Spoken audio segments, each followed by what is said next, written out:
Do you remember those little pieces of childhood that quietly slipped away with time? The toys, the games, the food, and the family rituals that once filled the 1950s with wonder now live mostly in memory. How did we let so many of those simple joys disappear?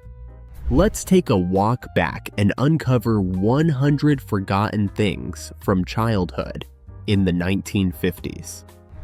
Hopscotch drawn with chalk on sidewalks. There was a kind of magic in the way a simple stick of chalk could transform cracked pavement into a playground of competition, laughter, and scraped knees.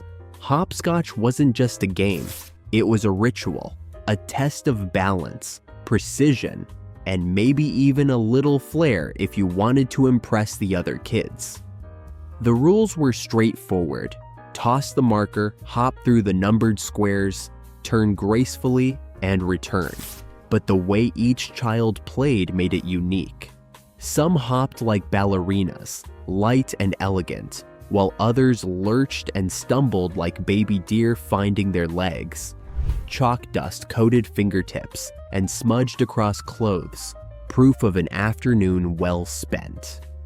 The squares themselves wore down with every hop and jump, fading under the steady rhythm of small shoes until rain finally claimed them. Today's kids might be glued to glowing screens, but once upon a time, joy was measured in chalk lines on a sidewalk. Marbles in a cloth pouch. For a child in the 1950s, few treasures felt as grand as a pouch full of marbles clinking softly with each step. The bag itself, often sewn by a mother's hand or fashioned from an old sock, held not just glass orbs, but bragging rights. Games of keepers or ringers played out in dirt patches after school, each flick of a thumb carrying the thrill of victory or the sting of loss. The marbles gleamed like tiny planets, some plain, some with swirling cat's eye colors that seemed alive. Unlike digital collectibles today, these had weight, sound, and the risk of losing everything. Metal slides that scorched your legs in summer. Every 1950s playground boasted one of those towering silver slides that gleamed in the sun, looking more like an amusement park ride than a simple piece of equipment. They seemed harmless, until July heat transformed them into sizzling strips of metal, waiting to brand any kid brave enough to climb. The ritual was the same everywhere. Grab the hot ladder rungs, perch nervously at the top as your legs prickled, then decide, chicken out and face certain ridicule, or launch yourself down and endure the burn. Shorts made it worse, leaving red streaks that became badges of honor, proof you'd survived. Kids shrieked, winced, and laughed their way to the bottom, only to circle right back to the ladder again. It was painful, reckless, and completely irresistible. Today's slides are plastic, shaded, and built for safety, but they'll never match the courage required to conquer those blistering summertime descents. Merry-go-rounds you clung to for dear life. They sat in nearly every 1950s playground, heavy metal contraptions with chipped paint and a knack for chaos. The goal was simple: grab a bar, hang on, and pray. Someone always took the job of runner, sprinting to spin the thing faster and faster until the world blurred. Kids squealed, laughed, and sometimes flew off like rag dolls into the grass or gravel, brushing off scraped elbows as badges of honor. There were no safety rails, no speed limits, just raw centrifugal force and childhood bravado. It was dangerous, thrilling, and unforgettable. The ultimate test of grip strength and courage. Tetherball poles at every schoolyard. In the corner of nearly every 1950s, schoolyard stood a tall metal pole with a rope and a ball dangling like some strange ritual object. Tetherball was less about rules and more about dominance. Slam the ball hard enough, and your opponent was left dizzy, rope burns on their hands, watching the ball whip out of reach. Recess champions were crowned here, and rivalries often ended with do-overs or half-hearted scuffles. The hollow clang of the ball hitting the pole was its own soundtrack, echoing across the yard. No apps, no referees, just kids, grit, and the thrill of the spin. Red radio flyer wagons. Few childhood icons shine as brightly in memory as the classic red radio flyer wagon. It wasn't just a toy, it was a vehicle, a chariot, and sometimes even a parade float, depending on the day's adventure. Kids piled in, 2 or 3 at a time, while a sibling or friend leaned into the handle, pulling with determination down uneven sidewalks. The ride was never smooth, more wobble than glide, but that only added to the thrill. When not carrying giggling passengers, the wagon became a workhorse, hauling rocks, dolls, sticks, or even the family dog, who often rode proudly with ears flapping in the breeze. Over summers, the bright red paint chipped, the metal rusted, and wheels squeaked from overuse. Yet the wagon endured, always ready for the next journey. Compared to today's plastic ride-ons and battery-powered cars, the radio flyer felt timeless, sturdy, simple, and full of imagination-fueled possibilities. Roller skates with a key to tighten them. Before fancy sneakers with wheels or sleek inline skates, there were clunky metal roller skates that strapped over your shoes and tightened with a special key every kid guarded like treasure. The skates rattled and clanked on sidewalks, and no 2 feet ever felt perfectly secure. You'd glide a few feet, wobble, then crash into a patch of grass, laughing or crying depending on the bruise. The key itself was worn proudly on a string around the neck, proof you belonged to the skating tribe. Primitive? Absolutely. But those shaky rides gave kids their first taste of real freedom. Stickball in the street.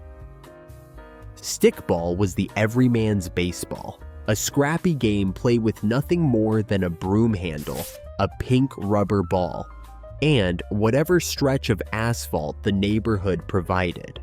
Manhole covers became home plate, chalk lines marked bases, and parked cars doubled as foul lines. Or sometimes, unlucky obstacles. Every block had its own set of official rules, often debated mid-game with more passion than the World Series. Arguments were settled by rock, paper, scissors, and fly balls often vanished into traffic. Chase between honking horns and the shouts of frustrated drivers. There were no uniforms, no umpires, just kids with blistered hands, worn-out sneakers, and endless energy. Pride came not from trophies, but from the crack of a perfect hit that sent the ball soaring past rooftops. Stickball was baseball stripped down to its essence, pure, raw, and ruled entirely by the kids who owned the streets. Jump ropes with wooden handles. The rhythmic slap of a jump rope on pavement was the soundtrack of countless childhood afternoons. Simple ropes with polished wooden handles passed from hand to hand, worn smooth by sweaty palms and endless games of Double Dutch or Cinderella Dressed in Yellow. Kids chanted rhymes in unison, the rope turning faster and faster until someone's shoe snagged and laughter exploded. Sometimes it was solitary practice, counting skips to beat your own record. Other times, it was a team sport of timing and rhythm. There were no batteries, no screens, just breathless giggles, scraped knees, and pure playground determination. Climbing trees without a helmet in sight. For 1950s kids, trees were more than scenery. They were fortresses, pirate ships, and secret hideouts. Bare hands gripped rough bark, shoes slipped on branches, and hearts pounded with the thrill of reaching just a little higher. No one thought about safety gear. Helmets and harnesses were for astronauts, not children with scraped elbows and fearless imaginations. Parents trusted you to climb, fall, and climb again. Each scuff a lesson in resilience. From the top, you felt like a king surveying your kingdom, waving to friends below. Childhood didn't come with bubble wrap, just courage, laughter, and splinters well earned. Film strip projectors with the beep to turn the slide. Classrooms in the 1950s often fell into a hush when the teacher wheeled out the bulky film strip projector, its steady hum filling the room with anticipation. A reel of grainy images clicked into place, and soon the disembodied voice of a narrator guided students through history lessons, safety tips, or science wonders. Then came the most memorable part, the sharp, unmistakable beep that signaled it was time to advance the slide. A chosen student, proud or terrified, sat at the projector, often too slow or too quick, which earned groans and giggles from classmates. The slides themselves weren't flashy, but to young minds they were windows to worlds beyond the chalkboard. Teachers loved their structure, kids loved the novelty, and everyone remembers the ritual of that sound. Long before YouTube videos and digital presentations, the humble beep of a film strip projector was the steady rhythm of learning marching forward. Cursive handwriting drills. In 1950s classrooms, penmanship wasn't simply encouraged. It was drilled with the seriousness of a military exercise. Children sat tall at their desks, pencils gripped precisely between fingers, as they traced endless loops and curls across lined paper. The letters had to slant just so, with every stroke obediently marching in neat formation like tiny soldiers on parade. The dreaded capital Q, which looked suspiciously like a number 2, became a rite of passage for every student. Teachers circled the room with hawk-like eyes, quick to correct sloppy curves or uneven spacing, convinced that proper handwriting reflected proper character. Hands cramped, wrists ached, and erasers wore down to nubs. But slowly, pages filled with elegant swirls that carried a certain pride. Beyond communication, cursive was a discipline disguised as art, teaching patience and precision. Long before keyboards took over, the beauty of a handwritten page was a child's greatest academic achievement. Inkwells in desks. By the 1950s, the old inkwells built into wooden school desks were already relics from another era. Most sat empty, little black holes of history, collecting dust, pencil shavings, or the occasional wad of gum. Kids poked fingers into them, imagining what it must have been like when real ink and quills ruled the classroom. Some teachers ignored them.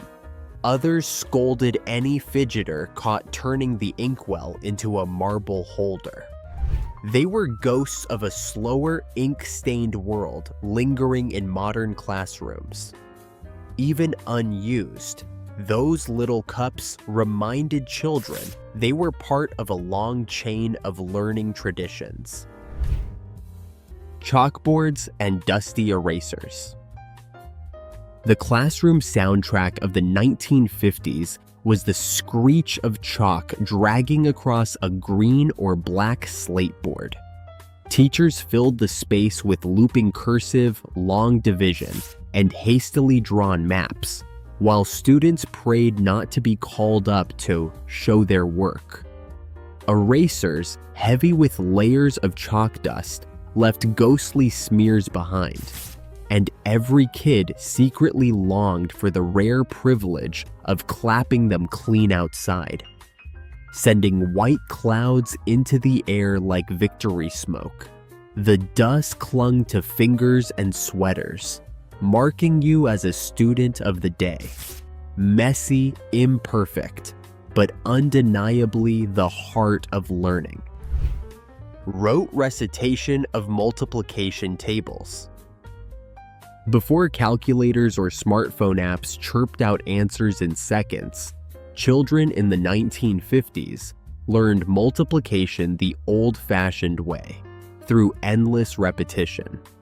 Classrooms would echo with the steady chant, 6 times 6 is 36, 6 times 7 is 42, until the rhythm took on the strange cadence of an arithmetic choir. Some kids recited confidently, others stumbled or trailed off in embarrassment, but everyone was expected to keep pace. Teachers believed the drill built not only math skills, but discipline, sharpening memory and focus with each daily round.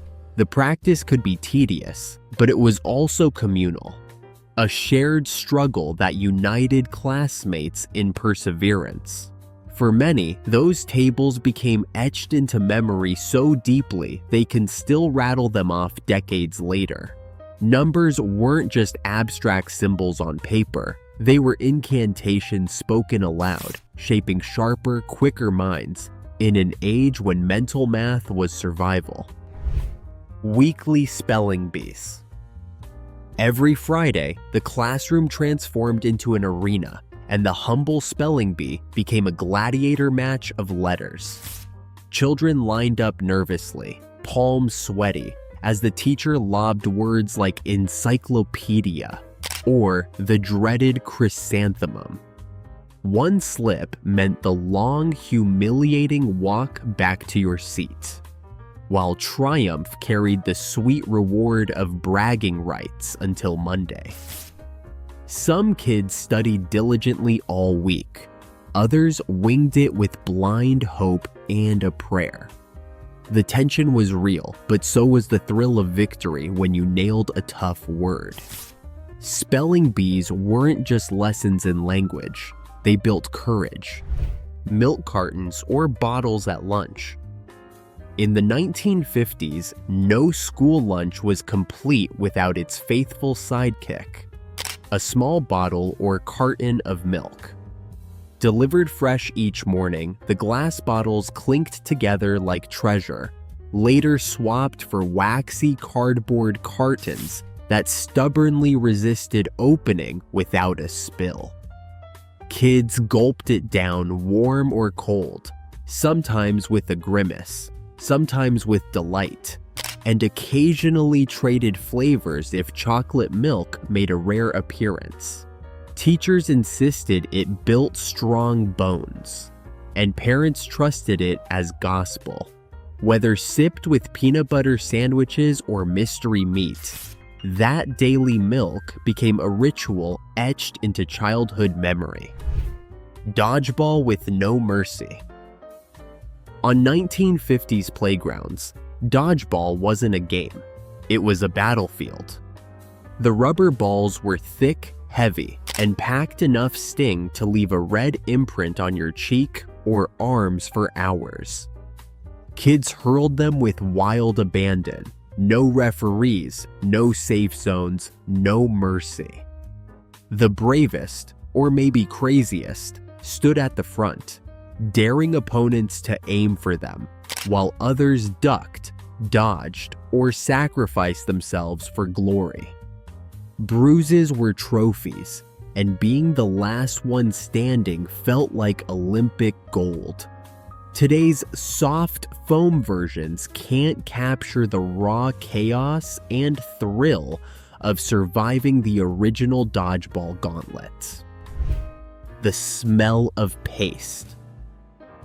Every 1950s classroom had those little jars of white paste with the stiff brush glued under the lid. Open one, and the smell hit you instantly. Sweet, oddly comforting. A strange mix of paper and childhood innocence.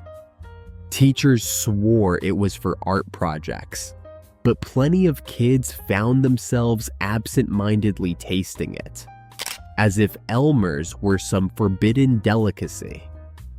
The paste clumped on fingers, smeared on desks, and left sticky streaks that never quite dried. It wasn't glamorous, but it was part of the sensory soundtrack of school. Chalk dust, pencil shavings, and yes, that unmistakable, tempting paste smell. Teachers wielding wooden pointers. In 1950s classrooms, the wooden pointer wasn't just a stick. It was a scepter of authority. Long, polished, and faintly menacing, it clicked against maps, underlined arithmetic problems, and sliced through the air with crisp authority. Sometimes it landed on a chalkboard with a sharp thwack. That jolted daydreaming students back into focus, the sound echoing like a judge's gavel declaring order restored. Teachers wielded it with precision, sweeping it across the board as if conducting a symphony of learning. For students, the sight of that pointer demanded straighter backs, quicker pencils, and sharper attention. It was never subtle, always commanding, and it carried a presence that went far beyond its simple wood. Today's classrooms may have laser pointers and digital screens, but they lack the gravitas of that old-fashioned wooden rod. To a child in the 1950s, it symbolized discipline, respect, and the undeniable weight of authority. Rotary phones with tangled cords. The rotary phone was a household anchor in the 1950s, a solid hunk of plastic and metal that demanded patience. Each number required a satisfying whirl of the dial, followed by the slow tick-tick-tick as it returned. Misdial, start over from scratch. The cord, inevitably, twisted into a hopeless knot as kids stretched it down hallways or around corners to whisper secrets out of earshot. Families shared a single line, so privacy was more dream than reality. Today's smartphones slip into pockets, but they'll never match the stubborn charm of a rotary phone with its eternally tangled cord. Party lines where neighbors could eavesdrop. Before everyone had their own private number, families often shared a party line with neighbors, a concept that feels almost scandalous today. You'd lift the heavy receiver only to hear Mrs. Johnson down the street chatting about her meatloaf recipe or local gossip. Etiquette said you waited your turn, but curiosity made eavesdropping irresistible. Kids giggled quietly while listening in, shushed by parents who knew the whole block could be listening back. Privacy was a luxury, patience a necessity, and the line itself a living thread that tied neighborhoods together. It was social media before anyone knew the term. Ringer washing machines. Long before sleek front loaders and push-button cycles, many 1950s households relied on the Ringer washer, a noisy, clunky contraption that turned laundry day into both a chore and an adventure. Clothes churned in soapy water inside a tub. Then, each piece had to be carefully fed through the two rubber rollers of the Ringer. The machine squeezed out water with a squelch, leaving garments flattened and oddly stiff. Kids were warned to keep fingers far away, though a few near misses became family legends. It was hard work, messy and slow, but there was real satisfaction in watching clean laundry emerge. Clotheslines with wooden pins. In the 1950s, the backyard clothesline was as common as the family car, stretching between poles or trees like a banner of domestic life. Freshly washed shirts, sheets, and socks fluttered in the breeze, anchored by sturdy wooden clothespins that often left their mark on fabric. The smell of sun-dried laundry, crisp, clean, with a hint of grass, was something no bottled detergent could replicate. Kids wove between damp linens during games of hide and seek, while mothers judged the weather by whether the laundry dried before supper. The clothesline was simple, frugal, and communal, a neighborly signal that life was humming along. Hand-me-down quilts. In the 1950s, a quilt wasn't just bedding. It was family history stitched together with scraps of worn dresses, flour sacks, and Sunday shirts. Hand-me-down quilts carried the warmth of generations, their patterns telling silent stories of thrift and care. Some squares were faded, others bright, and every frayed edge whispered of nights spent under them before you. Children snuggled into their patchwork comfort, often pointing to a piece of fabric and hearing, "That was your grandfather's work shirt." Unlike today's store-bought throws, these quilts weren't just coverings. They were heirlooms, practical art that wrapped love and resilience around every sleeper. Console radios as living room centerpieces. Before televisions took over the living room, the console radio stood proudly as the heart of family entertainment. Tall, polished, and humming with warmth, it brought the outside world into the home. News bulletins, baseball games, and favorite serial dramas crackling through the speakers. Families gathered around, leaning in as if the voices were speaking directly to them. Kids sprawled on rugs while parents listened intently.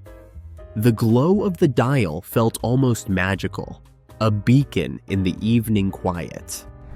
Unlike today's endless streaming, radio demanded focus and imagination, turning sound into vivid pictures in the theater of the mind. Bread boxes on every counter.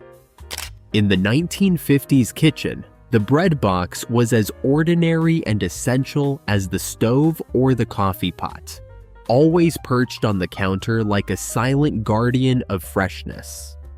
Usually crafted from sturdy metal or polished wood, it kept loaves of Wonder Bread soft, shielded from ants, and conveniently out of sight from little hands that prowled for snacks before dinner. Mothers swore the bread stayed fresher inside, while kids knew it as the hiding spot for cookies, sweet rolls, or the occasional stash of treats smuggled in from the corner store. The soft thunk of its lid became a familiar household sound, marking snack time or late-night raids. Long before plastic bags and preservatives stretched a loaf's lifespan, the bread box was the family's secret weapon against staleness. Humble, practical, and often overlooked today, it stood as a quiet symbol of order, thrift, and the comforting rhythm of daily family life. Ashtrays in every room, even cars. In the 1950s, ashtrays weren't just accessories, they were fixtures of daily life. Nearly every living room, kitchen, and even children's playroom had one perched on a side table, often glass or ceramic, waiting to catch the ashes of an endless parade of cigarettes. Cars came equipped with built-in ashtrays, and some even had lighters that popped out with a satisfying click. Smoking was social, glamorous, and so commonplace that guests expected an ashtray within reach. Today, they seem shocking, even reckless. But back then, ashtrays were part of the furniture, quietly recording the smoky rhythm of mid-century life. Iceboxes before everyone had a fridge. Before refrigerators became standard, many 1950s households still relied on the trusty icebox. Heavy and practical, it looked like a wooden cabinet, but hid a block of ice that kept milk, butter, and leftovers cool, at least until it melted. Children marveled at the Iceman's deliveries, hauling dripping blocks with giant tongs and leaving trails of water across the kitchen floor. Families learned to cook and eat with urgency, knowing spoiled food was just a warm day away. Compared to today's humming, frost-free giants, the icebox feels primitive, yet it carried a certain charm, a reminder of thrift and patience. Screen doors slamming all summer long. The soundtrack of a 1950s summer wasn't just cicadas or kids playing stickball. It was the sharp bang of a screen door snapping shut 100 times a day. Children raced in for Kool-Aid, dashed back out for another round of tag, never once remembering to hold the door gently. Mothers called out warnings that went unheeded, the spring-loaded slam echoing through the neighborhood like a communal heartbeat. The mesh let in breezes but kept out flies, though it never stopped kids' grubby hands from leaving prints. Today's soft closed doors lack that satisfying clatter, the punctuation mark of carefree summers. Jell-O molds with mystery ingredients. In the 1950s, no potluck or family dinner was complete without a brightly colored Jell-O mold shimmering at the center of the table. These creations weren't just dessert, they were culinary experiments, equal parts daring and questionable. Suspended inside the wobbly dome could be canned fruit, marshmallows, cottage cheese, or, in truly adventurous households, shredded carrots. Kids poked at it with spoons, half curious, half horrified, while adults praised its festive look. The molds, often shaped like rings or towers, were as much decoration as food. Strange as they were, Jell-O molds symbolized thrift, creativity, and the era's love of spectacle. Tuna noodle casserole. Few dishes captured the spirit of 1950s frugality and comfort better than tuna noodle casserole. It was the quintessential pantry dinner, built from humble staples most families kept on hand. Canned tuna, egg noodles, cream of mushroom soup, and whatever topping was available. Crushed potato chips, buttered breadcrumbs, or even crackers. The mixture baked into a bubbling golden dish that filled the house with a savory aroma, a promise of warmth and plenty even when budgets were stretched thin. Children might have sighed at the sight of it, yet they usually cleaned their plates, especially when accompanied by a tall glass of milk. It wasn't glamorous, but that was never the point. This casserole represented resourcefulness, stretching ingredients into something hearty, filling, and familiar. While today it may seem outdated beside trendy recipes, in its time it stood as a symbol of mid-century abundance carved out of thrift and creativity. Spam fried with eggs. In the 1950s, Spam was more than a canned curiosity. It was a kitchen staple that stretched $1 and filled hungry bellies. Fried in a skillet until the edges crisped and sizzled, then paired with sunny-side-up eggs, it became a breakfast of both convenience and comfort. Its salty aroma drifted through kitchens, familiar and strangely satisfying, even if kids sometimes wrinkled their noses at the mystery meat. Born from wartime necessity, Spam lingered as a symbol of thrift and adaptability, proving you didn't need fancy ingredients to make a meal. Simple, hearty, and memorable, it was breakfast done 1950s style. Tang powdered drink mix. Long before sports drinks and vitamin waters lined store shelves, Tang arrived in the 1950s as the miracle orange-flavored powder that promised instant refreshment. A spoonful stirred into a glass of water transformed it into a sweet, citrusy drink that glowed unnaturally bright. Kids loved it, parents appreciated its convenience, and advertisers declared it modern science in a jar. Later made famous by NASA astronauts, Tang carried the aura of futuristic living, but in suburban kitchens, it was just a quick way to jazz up plain tap water. Sugary, cheerful, and a little artificial, Tang felt like progress in a glass. Milk delivered in glass bottles. In the 1950s, mornings often began with the clink of glass bottles left on the doorstep by the neighborhood milkman. Thick, frosty glass kept the milk cold, with cream rising to the top in a layer kids sometimes fought over.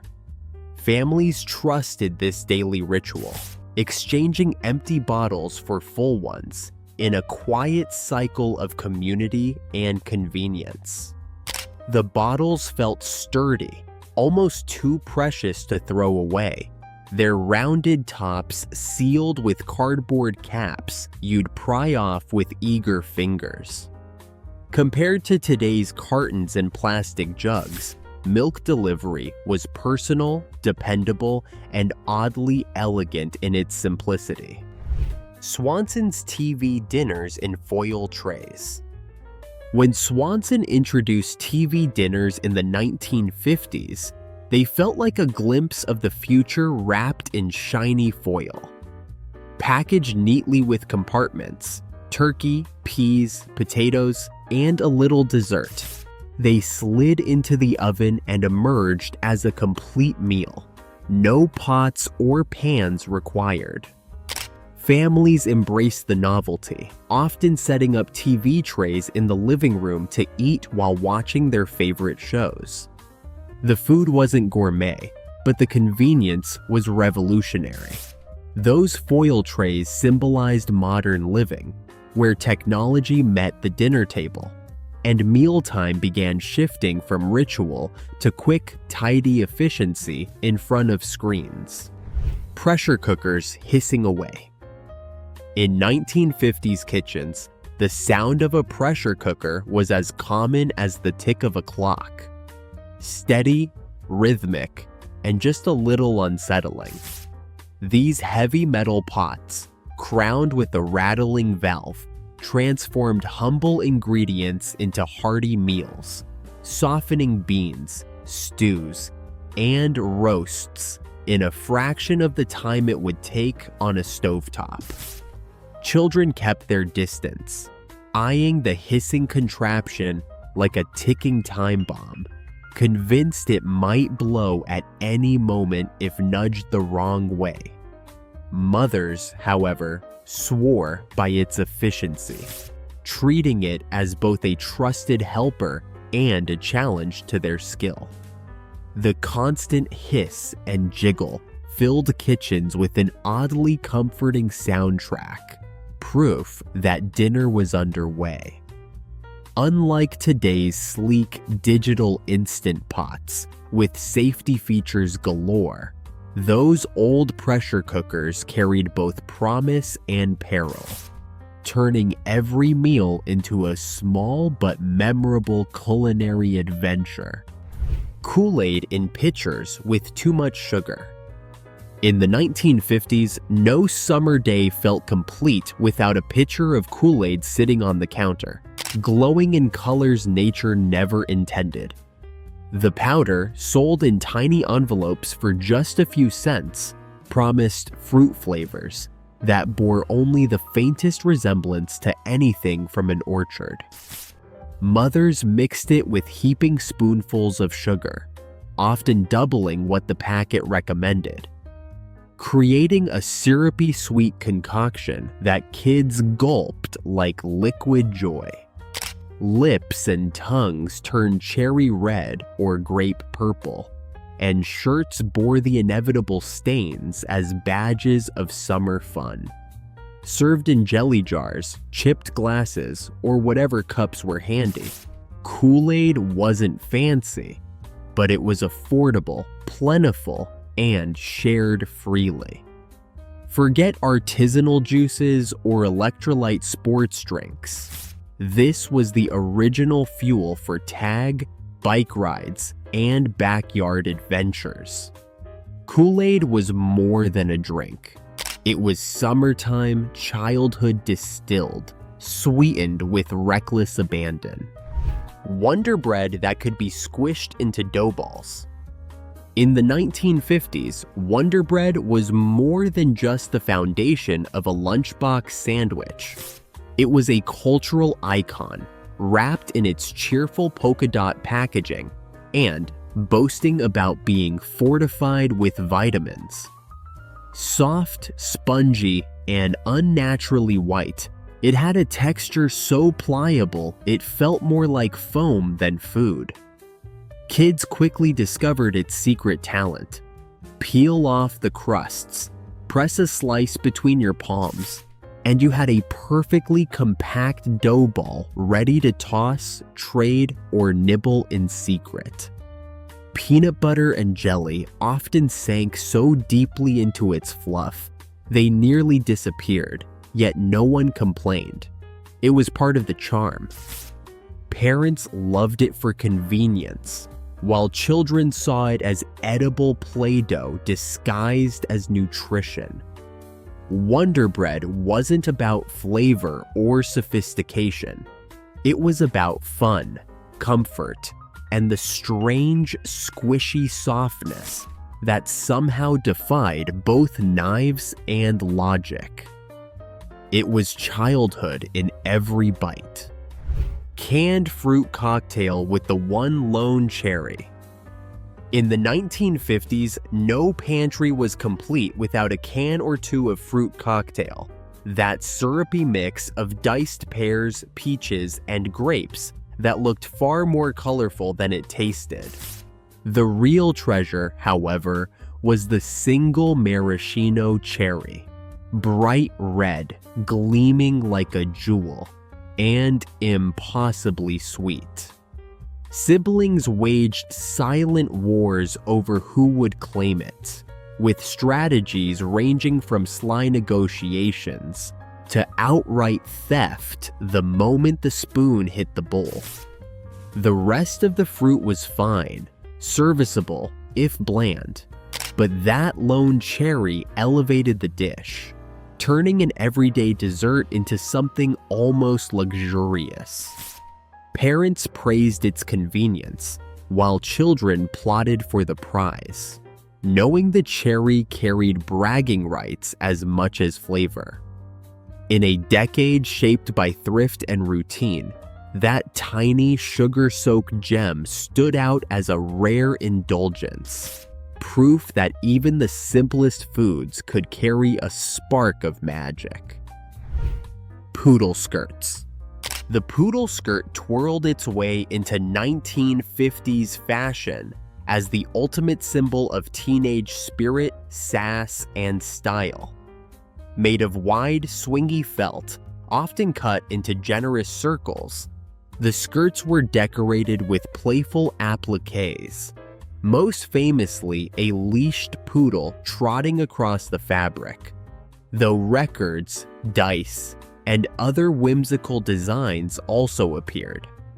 When the music started at sock hops or school dances, those skirts came alive, swirling dramatically to the rhythm of Elvis, Buddy Holly, or the latest doo-wop hit. Paired with saddle shoes, bobby socks, and cinched belts, they gave young women a sense of flair that was unmistakably fresh and fun.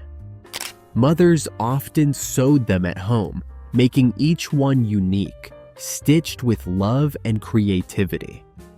Today, they're Halloween staples or retro throwbacks, but in their moment, poodle skirts weren't about nostalgia. They were the cutting edge of cool, a fabric declaration of youthful independence. Saddle shoes. Saddle shoes were the quintessential footwear of the 1950s, instantly recognizable with their bold strip of contrasting leather cutting across the middle. Usually black on white, they struck the perfect balance between casual and polished, making them popular with both boys and girls. For teenage girls, though, the crisp white versions with shiny black saddles became a true fashion statement, worn with poodle skirts, bobby socks, and plenty of pride. These shoes marched through school hallways, tapped out rhythms at sock hops, and scuffed their way down sidewalks on trips to corner stores. The only downside? Keeping them spotless. Kids spent hours polishing, scrubbing, and buffing, often under the watchful eye of parents who insisted on gleaming shoes for Sunday outings. Compared to today's endless varieties of sneakers promising comfort and performance, saddle shoes offered something simpler: style, durability, and a timeless flair that defined mid-century youth. Penny loafers. Penny loafers were more than just shoes in the 1950s. They were a rite of passage. Sleek, polished, and practical, they struck the perfect balance between casual and dressy, making them a staple for school, church, and even first dates. The little front slot begged for decoration, and kids often slid in a shiny penny for luck, giving the shoes their memorable name. Scuffed toes told stories of playground races. while well-shined pairs spoke of Sunday best. Compared to today's endless sneaker styles, penny loafers were simple but iconic, proof that a single coin could make ordinary shoes feel special. Leather jackets a la James Dean. In the 1950s, a leather jacket wasn't merely outerwear. It was rebellion made tangible, stitched into every seam. Immortalized by James Dean in Rebel Without a Cause, the jacket became the ultimate symbol of teenage defiance, signaling toughness, mystery, and a touch of danger. Boys who slipped one on often felt instantly transformed, taller, bolder, and brimming with bravado, even if their destination was nothing more daring than the corner soda fountain. The scent of the heavy leather, mixed with the faint tang of motor oil or cigarette smoke, only added to its aura. Over time, the polished shine gave way to scuffs and creases, each mark a story of youthful adventure. Parents frowned at the sight, fearing it meant trouble, but peers admired it, recognizing the unspoken confidence it carried. More than fashion, the leather jacket was freedom itself, a wearable declaration that youth was ready to rewrite the rules. Clip-on bow ties for kids. In the 1950s, nothing marked a special occasion for boys quite like the clip-on bow tie. With one quick snap, it transformed an ordinary shirt into something resembling sophistication, at least in a mother's eyes. Parents adored them for their convenience, sparing young boys the frustration of fumbling with knots. For the kids, however, the experience was a mix of pride and mild torture, especially when the metal clip pinched tender skin. These bow ties made their appearances at Sunday church services, weddings, and carefully staged family portraits, where boys sat stiffly, cowlicks defying hair oil, and shoes already scuffed. Despite the discomfort, there was something undeniably grown-up about wearing one, as though the small wearer had been admitted to the ranks of manhood, if only for an afternoon. Today, they might feel quaint or costume-like, but in their day, clip-on bow ties carried the unmistakable weight of respectability. Garter belts and stockings. Before the invention of pantyhose, garter belts and stockings were a daily ritual for women in the 1950s. Stockings, often sheer with a telltale seam running down the back, were held in place by a garter belt hidden under skirts and dresses. Slipping them on required patience and practice, but the result was considered the height of polish and femininity. A perfectly straight seam down the leg was a mark of elegance, while a crooked one could spark whispered giggles. Though hardly comfortable, garters carried a quiet glamour, a reminder of an era when style demanded effort and precision. Sunday church hats. In the 1950s, Sunday mornings meant polished shoes, pressed dresses, and, for many women, the crowning touch, a church hat. These hats ranged from modest pillboxes to wide-brimmed creations adorned with ribbons, flowers, or even veils, each one a statement of dignity and devotion. For little girls, wearing a smaller version felt like stepping into womanhood, while boys fidgeted beside them in starched collars. Beyond faith, the hat was a symbol of respectability, a way to show care in presenting oneself to the community. Today, they appear mostly on vintage runways, but once, church hats were weekly crowns of pride. Seamed nylons. In the 1950s, seamed nylons were the very embodiment of femininity and elegance. Sheer, delicate, and whisper-thin, they hugged the legs and traced a sharp, straight seam from heel to hem, instantly adding poise and polish to any outfit. Women fussed endlessly to ensure the seam ran perfectly straight. Any wobble or twist was a fashion misstep noticed immediately.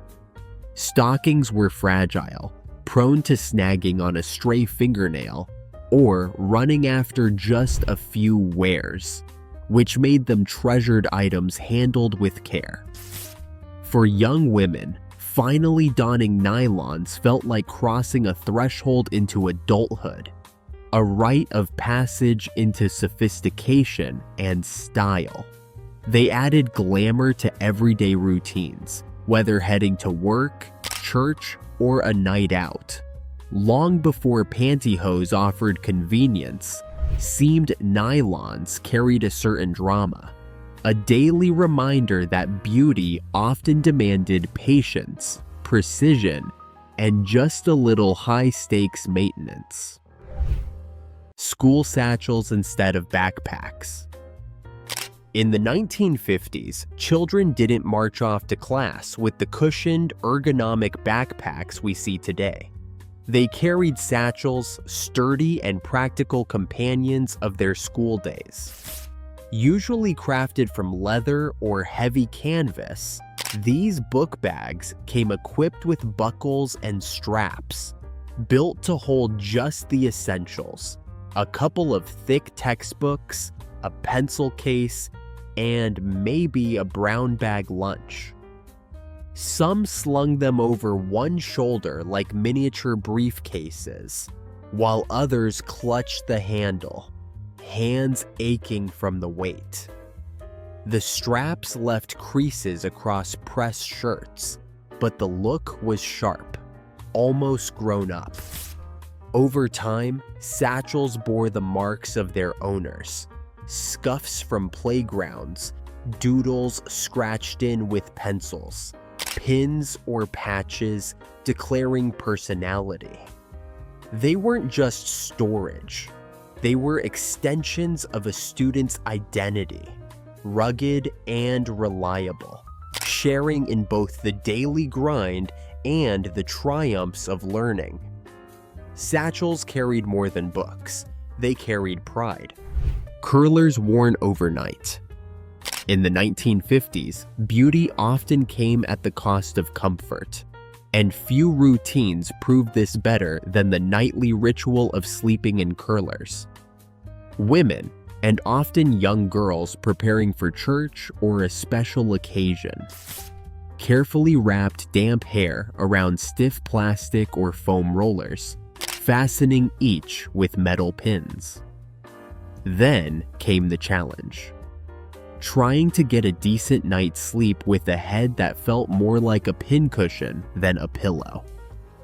The next morning revealed the payoff: springy curls or soft, glamorous waves, the kind that made all the tossing and turning worthwhile. Around the house, the sight of mothers in housecoats and slippers, hair bristling with rollers, became a familiar uniform of domestic life. While modern curling irons and wands promise quick and effortless results, they lack the same gritty persistence. Overnight curlers were not just about style. They were a test of patience, endurance, and dedication to beauty. Drive-in movie theaters. The drive-in movie theater was pure mid-century Americana, glowing like a beacon on warm summer nights in the 1950s. Families loaded into the car with blankets, popcorn, and maybe a thermos of coffee. Kids already in pajamas and buzzing with excitement. Parents settled in up front, while children turned the back seat into a makeshift playground, craning for the best view of the towering outdoor screen. For teenagers, the drive-in was more than cinema. It was a social hotspot, a date night ritual, and, let's be honest, a chance to test how fogged up car windows could get. The tinny metal speakers clipped to rolled down windows crackled with dialogue, often competing with chirping crickets or the honk of a latecomer. Yet none of that mattered. The magic lay in the atmosphere, stars overhead, a glowing screen ahead, and the shared experience of watching Hollywood unfold from the comfort of your own car. Lone Ranger masks.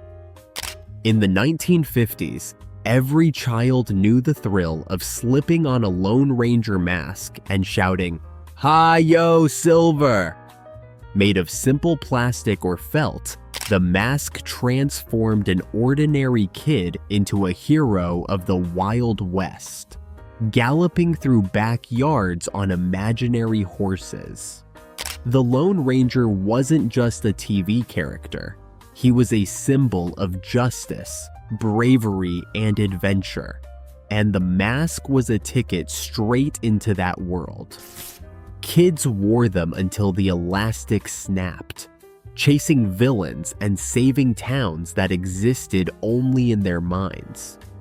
Cheap, flimsy, and unforgettable, the mask gave childhood its own brand of legend. Hula hoops. The hula hoop craze of the late 1950s transformed sidewalks, schoolyards, and backyards into arenas of spinning competition. Made of lightweight plastic in bright candy colors, the hoops were cheap, cheerful, and irresistible. Kids swung them around their waists with varying degrees of skill.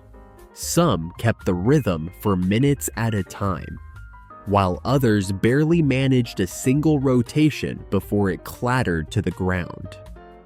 Ambitious children tried their luck twirling hoops on arms, legs, and even necks, while contests sprang up to see who could keep one going the longest. The hoops had a mischievous streak too, spinning too fast and sailing into the neighbor's yard, or rolling into the street mid-game. Silly, simple, and strangely addictive, the hula hoop united kids everywhere in a shared fad. For one brief, dizzying moment, it wasn't just a toy, but a nationwide obsession that captured the carefree energy of 1950s childhood. Black and white TV shows with rabbit ears. In the 1950s, the television set became the new hearth, glowing in black and white as families gathered close. Reception was a constant battle with the rabbit ear antennas perched on top, twisted and bent in endless experiments for a clearer picture. Sometimes a child was drafted to hold the antenna in just the right spot, an awkward living satellite dish. Shows like I Love Lucy or The Lone Ranger flickered to life, their laughter tracks and dramatic pauses filling living rooms. It didn't matter that the images were grainy. The novelty was pure magic, a window into stories bigger than life. Saturday morning cartoons. For kids in the 1950s, Saturday mornings were sacred, a weekly holiday dedicated entirely to cartoons. Long before streaming, DVRs, or even weekday reruns, this was the one golden window when television belonged to children. Pajamas still rumpled from sleep, cereal bowls balanced precariously on laps. Kids parked themselves cross-legged in front of the glowing black and white screen. Bugs. Bunny, Popeye, and Mighty Mouse paraded across the airwaves, their slapstick antics as predictable as they were hilarious. Parents cherished the rare stretch of peace and quiet, knowing their children were glued to the screen until the lineup ended. And that was the catch. Once the cartoons were over, they were gone until next week. No rewinds, no second chances. That scarcity made them all the more magical. Saturday mornings weren't just about entertainment. They were about ritual, joy, and the collective memory of kids laughing together at the same beloved characters. Ed Sullivan introducing something really big. Sunday nights in the 1950s belonged to Ed Sullivan, the stiff, stone-faced host with a voice that promised a really big show. Families crowded around the TV to see his eclectic lineup.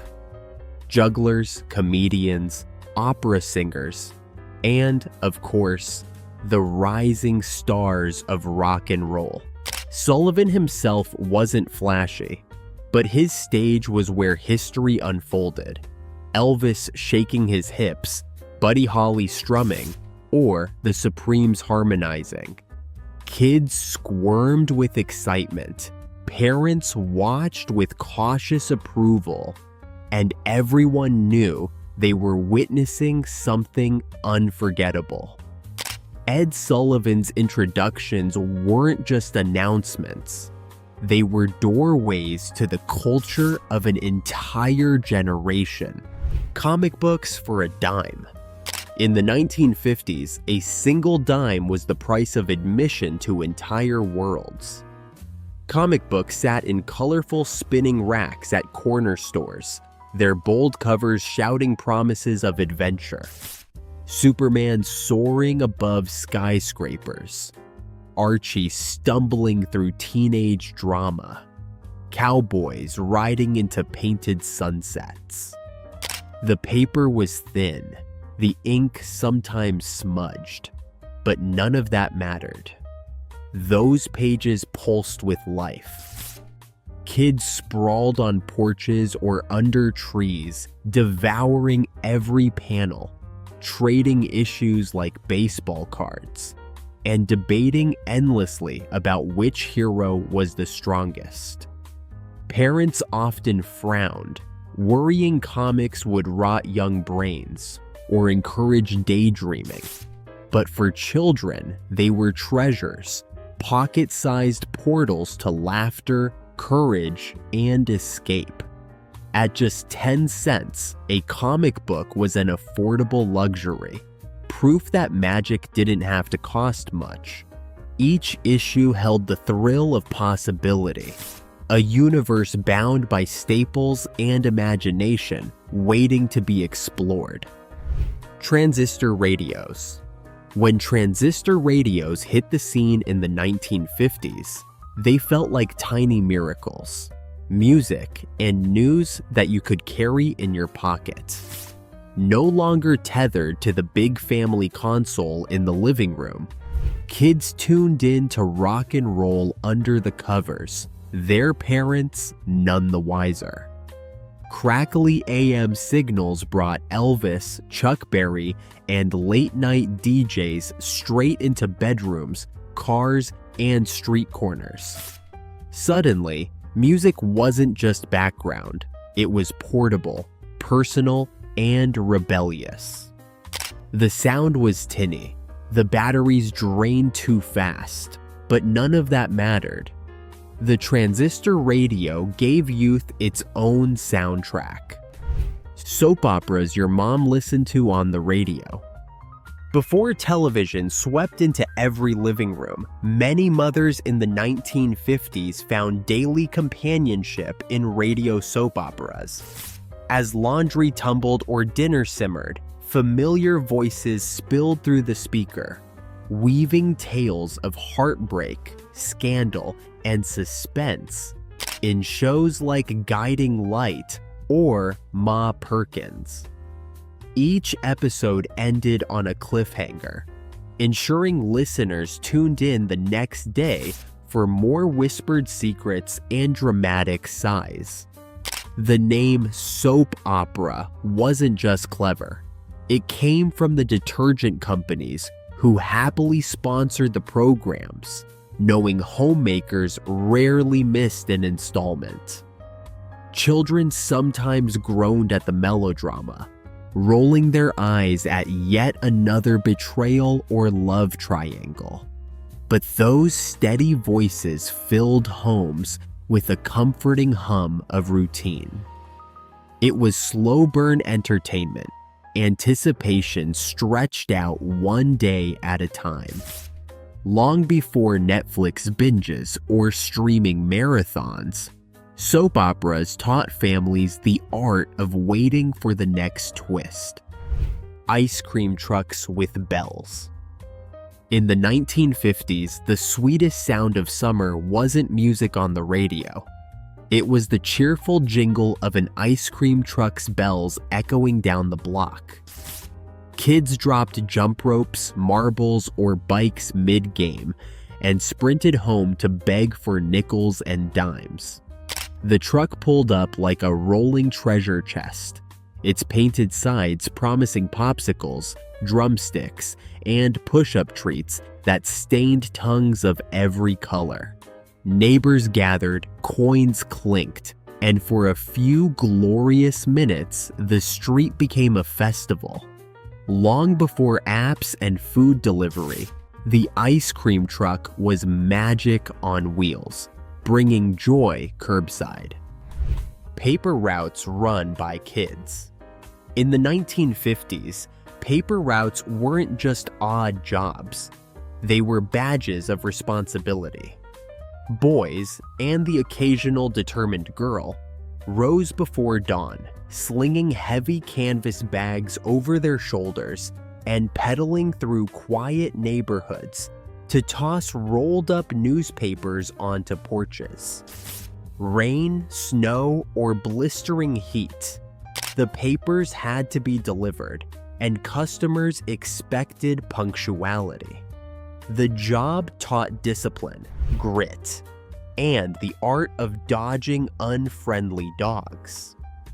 Collections meant knocking on doors, politely asking for payment, and sometimes hearing, "Come back next week." It wasn't glamorous, but for many kids, a paper route was their first real taste of independence. Corner candy stores. In the 1950s, every neighborhood seemed to have a corner candy store, a little haven where a child's allowance went further than anywhere else. Glass jars lined the shelves, brimming with licorice whips, jawbreakers, Mary Janes, and bubble gum that snapped with flavor. A nickel could buy a small paper bag filled with sweets, each selection carefully chosen after endless deliberation. The shopkeeper often knew every kid by name, sometimes slipping in an extra piece just because. These stores weren't just about candy, they were community hubs, places where childhood innocence mingled with sugar, laughter, and the thrill of small treasures. Church picnics with potato salad. In the 1950s, church picnics were more than just casual gatherings. They were seasonal highlights, blending faith, food, and fellowship beneath the summer sun. Families spread worn quilts and checkered blankets across the grass, while long tables sagged under the weight of casseroles, fried chicken, deviled eggs, and, without fail, bowls of potato salad. Creamy, tangy, sometimes with a hint of mustard or a crunch of celery, potato salad was the universal favorite, passed around in heaping spoonfuls, whether it came from grandma's kitchen or the local grocery store. Children dashed between picnic tables, darting off to three-legged races, sack races, or games of tag that stretched until dusk. Parents lingered, catching up with neighbors over second and third helpings, laughter punctuating conversations. These picnics weren't just about food, they embodied community itself. A space where everyone belonged, burdens lightened, and joy flowed as freely as the sweet tea. Block parties. In the 1950s, block parties turned ordinary streets into bustling celebrations of neighborhood life. Families dragged out folding chairs, set up long tables covered with casseroles, hot dogs, and lemonade, and strung paper lanterns or bunting between trees. Kids raced through yards and sidewalks, playing tag or showing off on bicycles, while adults swapped stories and kept an eye on the grill. Music crackled from radios. Sometimes even live bands set the rhythm, and the night stretched on with laughter echoing down the block. Block parties weren't just about food and fun. They were proof that the community could feel like family. Soda fountains with cherry cokes. In the 1950s, the soda fountain was the beating heart of the neighborhood drugstore, a social hub where teens and families alike gathered for a taste of something sweet. Behind the polished counter, the soda jerk, part magician, part entertainer, mixed carbonated fizz with flavored syrups to craft timeless treats, none more beloved than the cherry coke. Served in tall, chilled glasses with striped paper straws, it was more than a drink. It was a ritual. Friends lingered for hours, swapping jokes and daring each other to blow the biggest straw bubbles, while couples shyly shared a glass on first dates. The jukebox set the soundtrack, filling the air with Elvis, Buddy Holly, or the latest doo-wop tune, making every sip feel like a celebration. For just a dime or two, the world outside seemed a little brighter. Soda fountains weren't simply refreshment. They were community, laughter, and young love in a glass. Community dances in gymnasiums. In the 1950s, community dances turned humble school gymnasiums into glittering social hubs. The floors were polished, folding chairs lined the walls, and a local band or crackling record player set the mood with swing or the new sound of rock and roll. Teenagers nervously asked for dances, smoothing hair, or tugging at skirts, while parents and chaperones kept a watchful eye from the sidelines. The smell of floor wax mixed with perfume and aftershave as sneakers and saddle shoes shuffled in time. These gatherings weren't extravagant, but they carried magic, moments where music, courage, and first crushes came together. Fire hydrant sprinklers in summer. On sweltering 1950s afternoons, nothing felt more glorious than the sudden gush of water from an open fire hydrant. With no air conditioning to retreat to, kids in swimsuits, or just shorts, raced barefoot into the roaring spray, shrieking with joy as the street turned into an impromptu water park. Parents watched from stoops, grateful for the temporary relief from the heat, while the pavement steamed and puddles formed deep enough for splashing contests. It was unscripted, communal, and wonderfully chaotic. Today, it might raise eyebrows about safety or wasted water, but back then, hydrant sprinklers were pure summer salvation. Porch swings. In the 1950s, the porch swing was more than just a piece of furniture. It was the heartbeat of the home. Hung from sturdy chains, it creaked and swayed with a rhythm that marked the pace of daily life. For kids, it was a ride, legs pumping furiously to make it soar higher, laughter spilling into the evening air. For parents, it was a place of calm, a spot to settle after supper, swaying slowly as the day slipped into twilight. Neighbors waved as they strolled by, conversations drifted across fences, and fireflies winked in the darkening yard. Young couples discovered its magic too, sharing shy glances or stolen kisses in the soft, swinging motion. Whether it held family stories, quiet reflection, or youthful dreams, the porch swing was a stage for memory making. Simple and wooden, it carried more than weight. It carried the pulse of home and the rhythm of belonging. Barber shops as gossip hubs. In the 1950s, the local barber shop was more than a place for a trim. It was the neighborhood's unofficial newsroom. Men gathered in cracked leather chairs, swapping stories about sports, politics, or the latest scandal, while the steady snip of scissors kept time. Kids squirmed on booster boards, half dreading the buzz of clippers, while barbers knew everyone by name and sometimes by secrets. The smell of shaving cream and aftershave lingered in the air, blending with laughter and debate.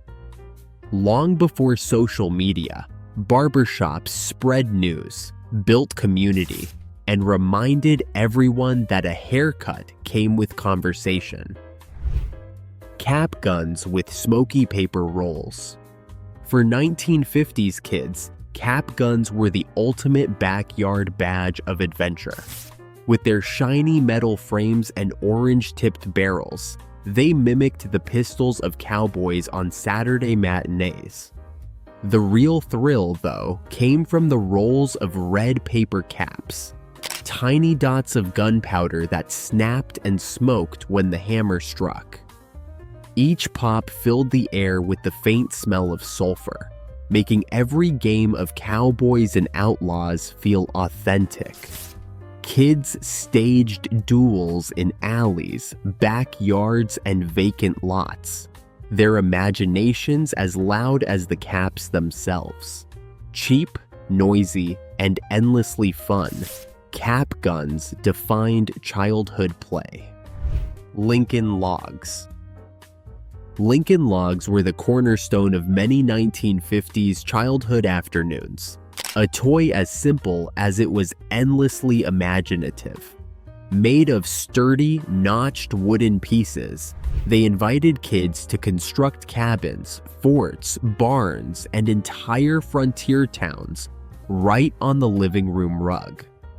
Each log fit neatly into place with a satisfying click, and even a small set could transform into a sprawling world for cowboys, soldiers, or dolls to inhabit. When roofs collapsed or walls toppled, the solution wasn't frustration. It was starting over, learning patience and problem solving along the way. Parents loved them for their durability and quiet charm. No batteries to replace, no flashing lights, just the soft clatter of wood and the hum of concentration. Lincoln Logs encouraged creativity without limits, turning bare floors into playgrounds of possibility. Compared to today's digital distractions, they remain a timeless reminder of how joy can be built, piece by piece. Tinker Toys. Tinker Toys turned rainy 1950s afternoons into workshops of imagination. With their wooden spools, colorful sticks, and the occasional plastic upgrade, kids could build anything from windmills to clunky robots, limited only by how steady their little hands were.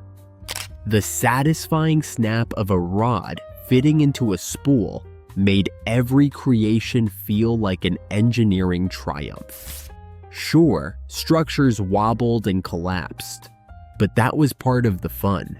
Tear it down and start again. Parents loved them because they were quiet, durable, and vaguely educational. Long before Lego dominated, Tinker Toys gave children the thrill of inventing worlds one stick at a time. Slinkies tumbling downstairs. In the 1950s, few toys captured the magic of movement quite like the Slinky. A simple, shiny coil of metal, it seemed almost alive the first time it walked down a staircase, step by step, in its mesmerizing rhythm. Children gathered at the top of staircases, holding their breath as the coil tipped forward, clinking and clattering with each bounce. The race was on to see who Slinky could make it the farthest without faltering. Parents watched in amusement, marveling at how such an unassuming toy could hold children's attention for hours. Yet part of the charm was its fragility. Coils twisted, bent, or hopelessly knotted, often cutting the fun short. Still, kids patiently tried to straighten them out, unwilling to give up on their metallic marvel. The Slinky wasn't flashy, but it was hypnotic. A toy that turned something as ordinary as a staircase into a stage for wonder. Viewmaster Reels. The Viewmaster was a portal to other worlds, disguised as a chunky plastic viewer that fit perfectly in small hands. In the 1950s, kids slid in the circular cardboard reels and clicked through tiny, full-color slides that felt like windows into magic. One moment you were staring at national parks, the next at fairy tales or scenes from favorite TV shows. Each click made the image jump, a satisfying ko-chunk that promised the next surprise. Long before virtual reality, the Viewmaster gave children 3D adventures without ever leaving the living room. Simple, sturdy, and unforgettable, it made daydreams tangible. Toy soldiers made of metal. In the 1950s, toy soldiers weren't plastic. They were cast from solid metal, cool and heavy in a child's hand. Painted in olive greens or shiny blues, they stood frozen mid-salute, rifle in hand, or charging into battle.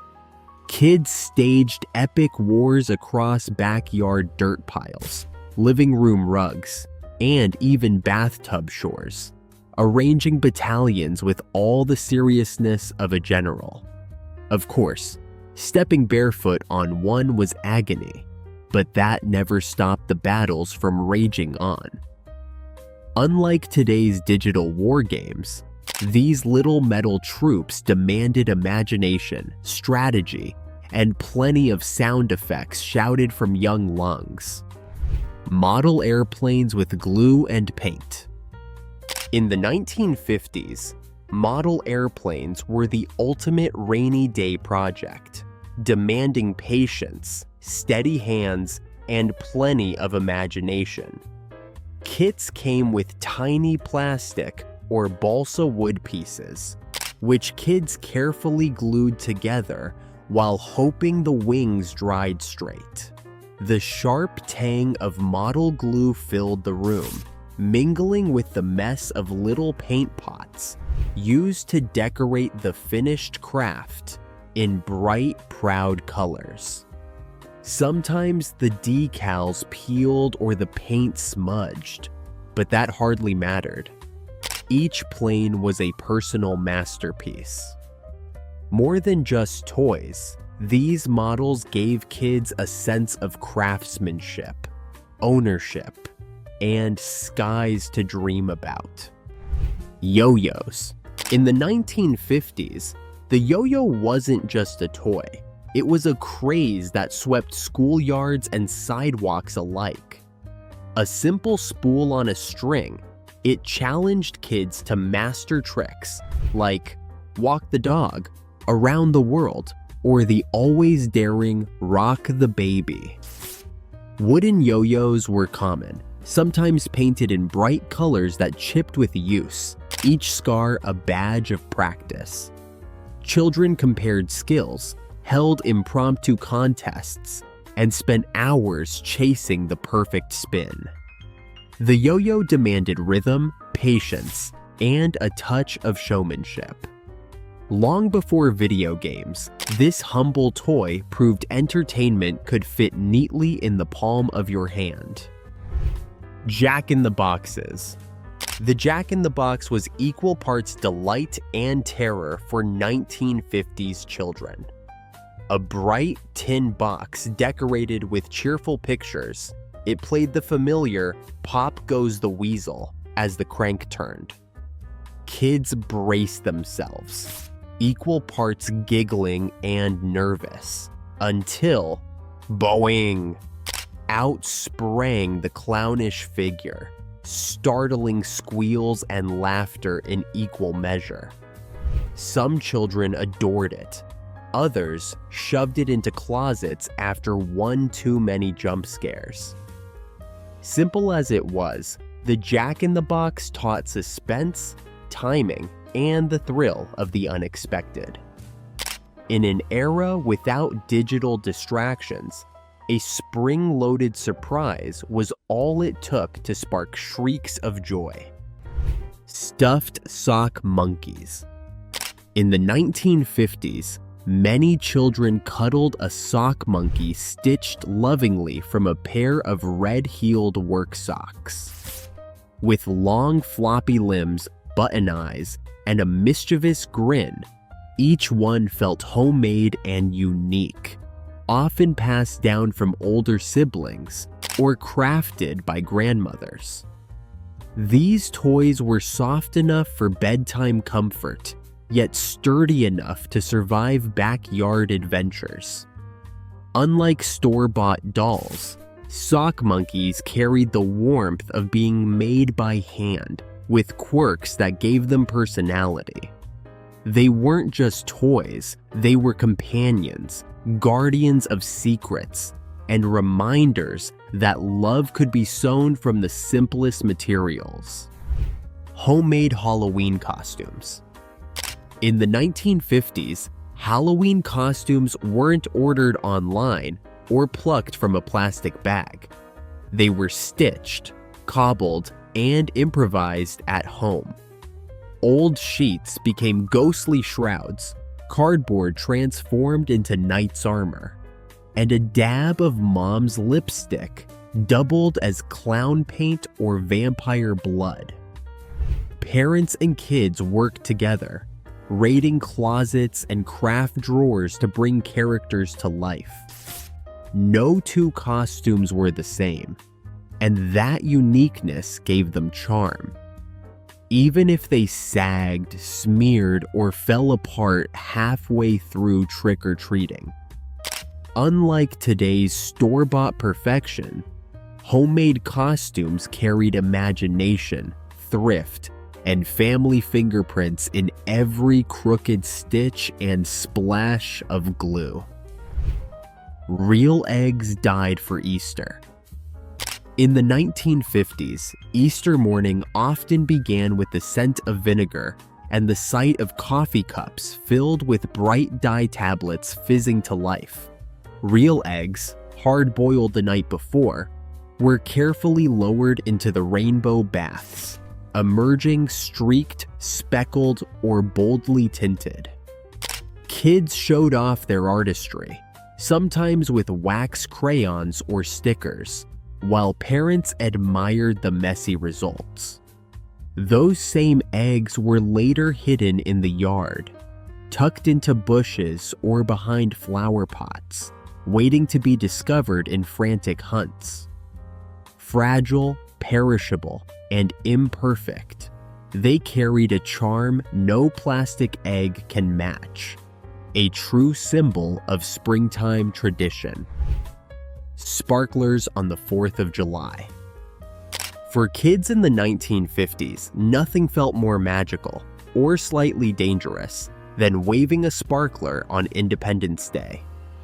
Thin metal sticks lit up with a hiss, showering sparks that traced glowing trails in the summer night. Children spelled their names in the air, drew circles and stars, and clutched them with equal parts joy and caution, while parents reminded them not to burn their fingers.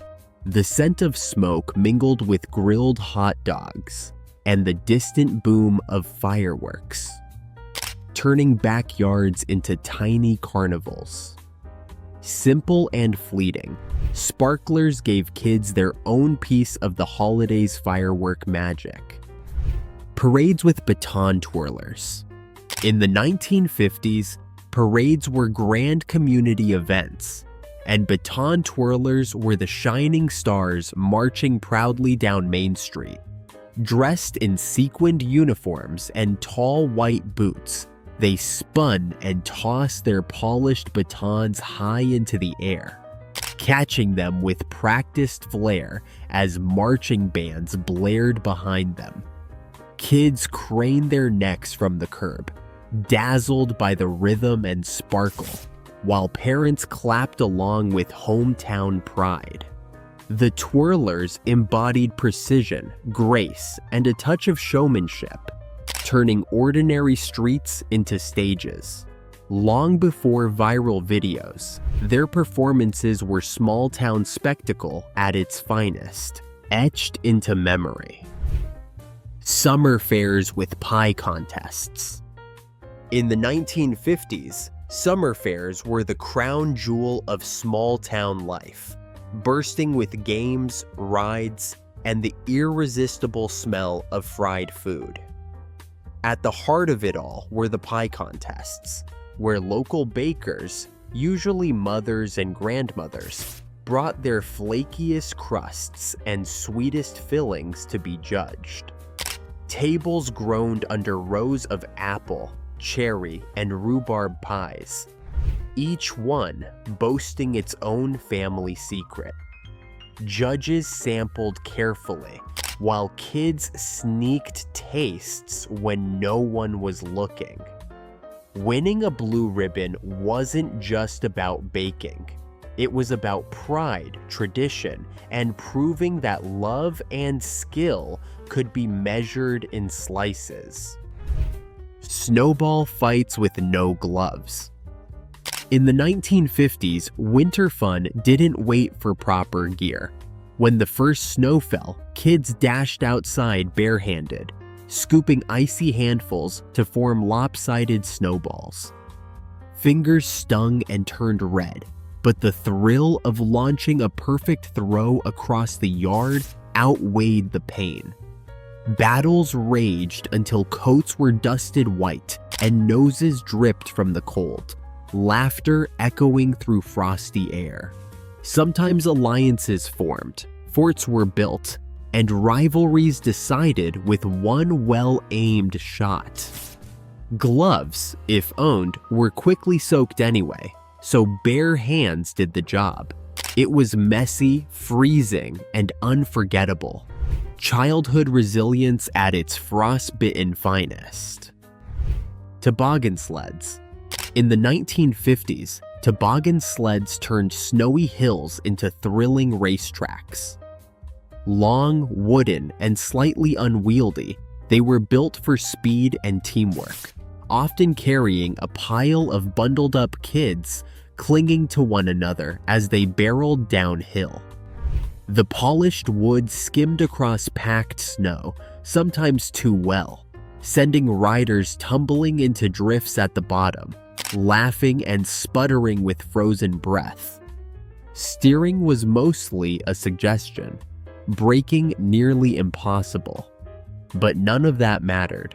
A good hill, a sturdy toboggan, and a group of fearless riders were all it took to make winter magical, dangerous, and absolutely unforgettable: leaf piles to jump in. In the 1950s, autumn afternoons meant rakes in hand, the crisp scent of burning leaves in the air, and towering piles waiting in every yard. Kids pretended to help gather the leaves, but everyone knew the real goal: launching themselves headfirst into the crunchy heap. Buried in reds, oranges, and golds, they'd emerge with twigs in their hair and wide grins, only to scatter the pile and start again. Parents sighed as their tidy work was undone, but the laughter was worth it. A leaf pile wasn't just yard waste, it was a seasonal playground, free, fleeting, and irresistibly fun. Ice skating on frozen ponds. In the 1950s, winter fun often meant lacing up skates and heading to the nearest frozen pond.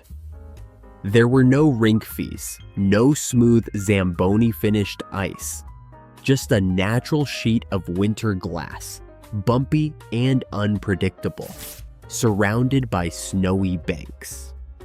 Kids skated in hand-me-down boots that pinched toes, holding mittened hands for balance as they wobbled along. Some carved confident figure eights, while others stumbled and laughed, falling again and again. The air was sharp, cheeks flushed, and the world felt hushed except for the scrape of blades. Simple, chilly, and exhilarating, pond skating was pure seasonal magic. Homemade and unforgettable. Sunday drives with no destination. In the 1950s, the Sunday drive was a family ritual as dependable as church and supper. After lunch, parents piled the kids into the car, often a gleaming Chevy or Ford, and set off with no plan beyond "let's see where the road takes us." Windows rolled down, the breeze carried the scent of fresh fields or small-town diners, while the radio hummed softly in the background. Kids squabbled in the back seat. Parents pointed out barns, rivers, or the occasional roadside oddity. It wasn't about arriving anywhere. It was about time together, meandering miles that turned ordinary roads into quiet adventures. TV trays for special dinners. In the 1950s, nothing felt more modern than unfolding a shiny metal TV tray and balancing dinner while watching the evening's favorite show. Painted with cheerful patterns, floral, pastoral, or even atomic-era designs, they turned the living room into a casual dining hall. Children felt grown up eating meatloaf or Swanson TV dinners off their own tray, while parents enjoyed the novelty of breaking free from the formal dining table. It wasn't an everyday occurrence, which made it feel special, almost indulgent. Long before streaming binges, TV trays marked the start of a cultural shift. Family time framed by screens and suppers. Slide carousels for family photo nights. In the 1950s, family photo nights meant dimming the lights, setting up the slide projector, and loading a circular carousel with Kodachrome memories. The whir of the machine and the click of each advancing slide filled the living room as images splashed across a blank wall or pulled down screen. Kids squirmed while parents narrated vacations, graduations, and endless snapshots of cousins. Sometimes slides jammed, popping in sideways to everyone's amusement. Though it could drag on, there was magic in seeing life captured in glowing color. Before smartphones made photos disposable, slide nights turned memories into communal events, shared frame by frame. Coin collecting in blue books.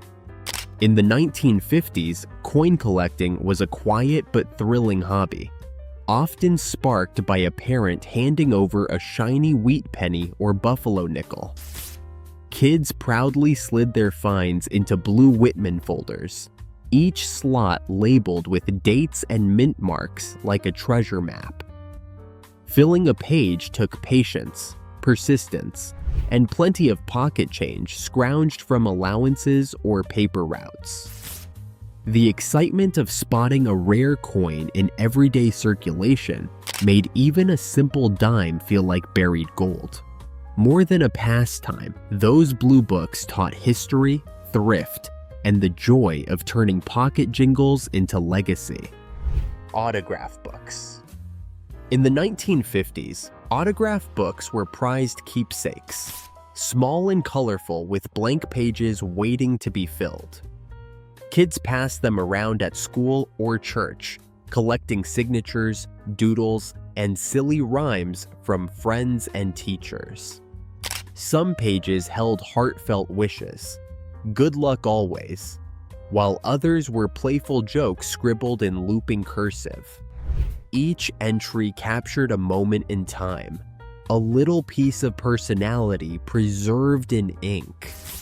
Long before social media or yearbooks, autograph books served as portable memory banks, proof of friendships and fleeting childhood connections.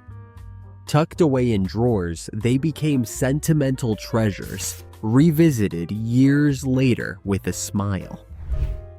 Mystery casseroles made from leftovers. In the 1950s, thrift and creativity often collided in the family casserole dish. Leftover meats, noodles, and vegetables, sometimes barely enough on their own, were bound together with a can of cream soup, sprinkled with breadcrumbs or potato chips, and baked into what families called mystery casserole. No two were alike, and the surprise lay in what flavor emerged from the oven that night. Kids sometimes groaned, but most ate without complaint, knowing waste was frowned upon.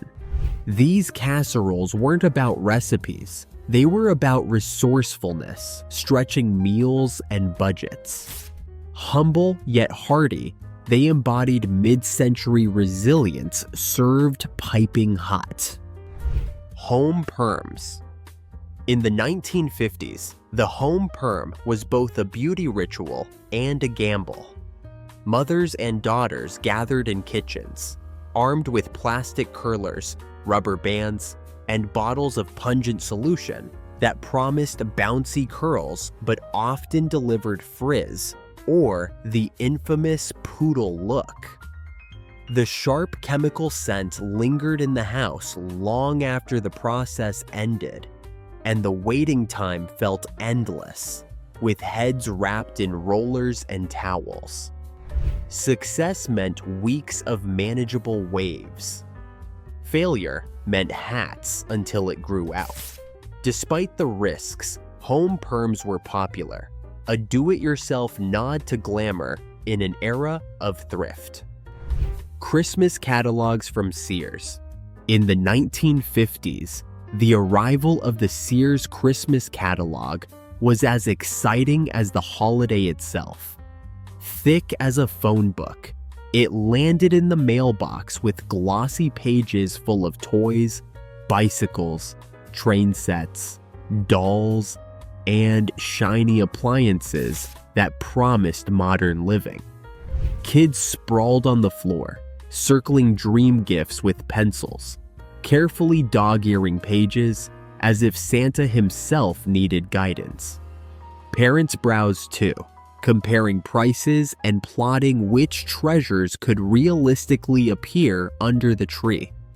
The catalog wasn't just shopping, it was a season's worth of daydreams bound in one book. For many families, Sears was Christmas magic delivered by mail. Birthday cakes from boxed mixes. In the 1950s, boxed cake mixes revolutionized birthdays. turning what once required hours of careful baking into a quick, reliable ritual. Betty Crocker and Duncan Hines promised perfection in every box. Just add eggs, oil, and water, and suddenly you had a fluffy, frosted centerpiece worthy of candles. Mothers embraced the convenience, while kids only cared about the sweet smell filling the kitchen and the chance to lick the beaters clean. Chocolate, yellow, or confetti, these cakes became the backdrop of countless family photos and childhood wishes. Simple, cheerful, and dependable, boxed cakes made birthdays both effortless and unforgettable. Polaroid instant photos. When Polaroid cameras arrived in the 1950s, they felt like science fiction made real. Snap a picture, wait a minute, and watch the image slowly emerge before your eyes. Families gathered around, waving the photo in the air as if it might develop faster, marveling at the magic of instant memories. No waiting for film to be sent away. No anxious days until prints returned. Just proof of the moment, right there in your hands. The square, slightly faded pictures became treasured keepsakes, taped into scrapbooks, or passed around at gatherings. Polaroids turned photography into a shared, immediate thrill of everyday life. And there you have it, 100 forgotten treasures from childhood in the 1950s. Each one a little window into a simpler, sweeter time. Maybe some sparked memories, maybe others made you smile, or maybe you discovered something new about the way kids once lived and played. If this trip down memory lane brought back a bit of nostalgia, don't keep it to yourself. Share it with a friend who remembers those days too. And of course, don't forget to like, subscribe, and hit that share button so we can keep reliving the past together, one memory at a time.